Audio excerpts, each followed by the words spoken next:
সালামু আলাইকুম সুপ্রিয় দর্শক, আশা করি আপনারা সবাই ভালো আছেন। দেখেন, নতুন করে এখন বর্তমানে যেই কথাটি সামনে এসেছে, ভেনেজুয়েলা এবং ইসরায়েল ১৭ বছর পর, দীর্ঘ ১৭টি বছর পর তাদের কিন্তু কনসুলার সেবা চালু হতে যাচ্ছে। এই যে তাদের যখন ভেনেজুয়েলা এবং ইসরায়েল তাদের মধ্যে কোনো যোগাযোগ ছিল না, এখন কিন্তু নতুন করে আপনারা জানেন ইতিমধ্যে যখন ভেনেজুয়েলার প্রধানমন্ত্রী তাকে যখন আটক করে নিয়ে যায় আমেরিকা, তারপর থেকে এখন কিন্তু এই ভেনেজুয়েলা নিয়ন্ত্রণ করছে আমেরিকার প্রেসিডেন্ট। তাতে করে এখন নতুন করে যেই সমস্যার সম্মুখীন হতে যাচ্ছে ভেনেজুয়েলার জনগণ, তারা আগে থেকেই কিন্তু এই ইসরায়েলকে অবহেলা করত বা ঘৃণা করত। এখন নতুন করে ইসরায়েলের সাথে ভেনেজুয়েলার কিন্তু সম্পৃক্ততা বা সম্পর্ক করে দেওয়ার একটা সিস্টেম চালু করে দিয়েছে ডোনাল্ড ট্রাম্প। আবার আরেকটি বিষয় যেটা এসেছে, হরমুজ প্রণালীর পূর্ণ নিয়ন্ত্রণ নিয়েছে যুক্তরাষ্ট্র, এমনটাই কিন্তু দাবি করে আসতেছে এই ডোনাল্ড ট্রাম্প। এবং আরেকটি বিষয় যেটি এসেছে, তুরস্কে যখন আমেরিকার প্রেসিডেন্ট ডোনাল্ড ট্রাম্প তিনি যখন সফর করেছিলেন, তখন তার যেই মার্কিন সিনেটররা রয়েছে, তার যেই বিশেষ বাহিনী রয়েছে বা বিশেষ প্রশিক্ষণপ্রাপ্ত তাদের যে গোয়েন্দা সংস্থা রয়েছে, তাদের তথ্যের উপর ভিত্তি করে ডোনাল্ড ট্রাম্প তার যেই পূর্ণ নির্ধারিত যেই বিমানটি ছিল সেই বিমানে না গিয়ে তিনি কিন্তু বাধ্য হন পরবর্তীতে অন্য একটি বিমানে যাওয়ার জন্য।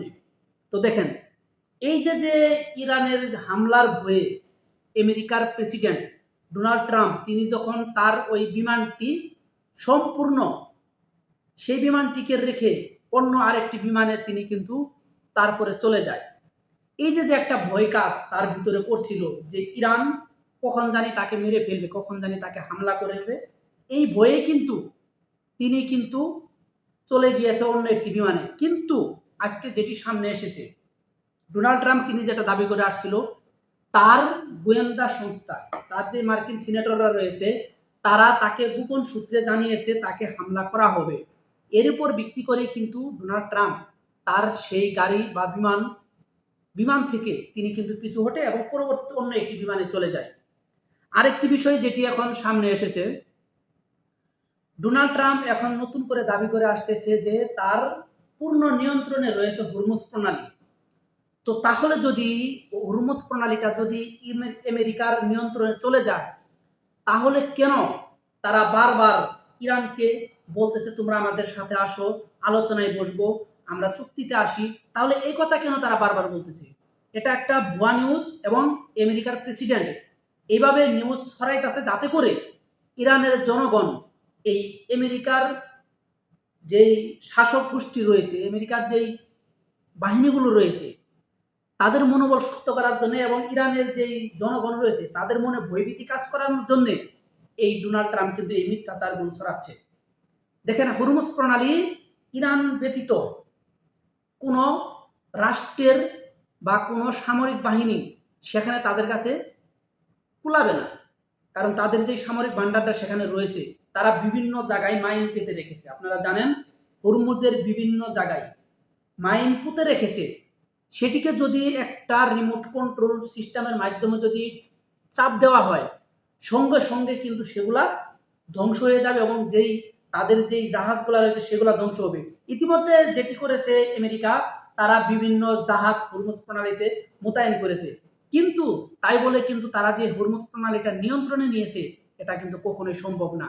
এই যে বিভিন্নভাবে সংবাদ কর্মীদের মাঝে বিভিন্ন সংবাদ তিনি কিন্তু করে যাচ্ছেন ডোনাল্ড ট্রাম্প, তার বিষয়টা হলো তিনি যেন এই ইরানের জনগণের মনোবলটা একেবারে ভেঙে যায় এবং তারা যেন সরকারের বিপক্ষে যায়, ইরানের সরকারের বিপক্ষে যায়, এটা তিনি চালিয়ে যাচ্ছেন। আর দেখেন, এখন নতুন করে আরেকটি বিষয় যেটি হলো ইসরায়েল ভেনেজুয়েলা এই দুইটি দেশ এখন আবার সম্পৃক্ত হইতেছে, বন্ধুত্ব স্থাপন করতেছে। কারণটা কি? কারণ হলো আমেরিকার প্রেসিডেন্ট তার নিয়ন্ত্রণে এখন ভেনেজুয়েলা। তো ভেনেজুয়েলা যদি এখন ইসরায়েলের সাথে সুসম্পর্ক ভালো করে তাহলে তাদের যেই তেল ভান্ডারগুলো রয়েছে সব ক্ষেত্রেই সহযোগিতা পাবে ইসরায়েল। তো এই প্রসেসটা যখন চালিয়ে যাচ্ছে ডোনাল্ড ট্রাম্প, তিনি সেই প্রসেসটার উপর লক্ষ্য করে তিনি দেখতেছে যে কিরে আমি তো ভেনেজুয়েলা দখল করে নিলাম, এখন যদি ইরানকে দখল করতে পারি তাহলে তো আমি সারা বিশ্বের রাজা হয়ে যাব। কিন্তু না, ইরানকে দখল করা এত সম্ভব নয়, এত সহজে আপনি সম্ভব হবেন না। কারণ ইরানের সামরিক ভান্ডার, ইরানের যেই শাসন ব্যবস্থা, ইরানের জনগণ অনেক শক্তিশালী। ভেনেজুয়েলা, ইরান এই দুইটাকে এক ভাবলে কখনোই আপনি সফল হবেন না। তাই আমরা আশা করি এই যুদ্ধ, হরমুজ প্রণালী, ইরান, আমেরিকা, ইসরায়েল এই তিনটি দেশের যেই যুদ্ধ, অতি তাড়াতাড়ি যেন যুদ্ধটি থেমে যায়, এই আশা করি আমরা। তো সুপ্রিয় দর্শক, ভিডিওটি কেমন লাগলো অবশ্যই আপনারা কমেন্টস করে আমাকে জানাবেন। আজকে পর্যন্তই, সবাই সুস্থ থাকবেন, ভালো থাকবেন, আল্লাহ হাফেজ।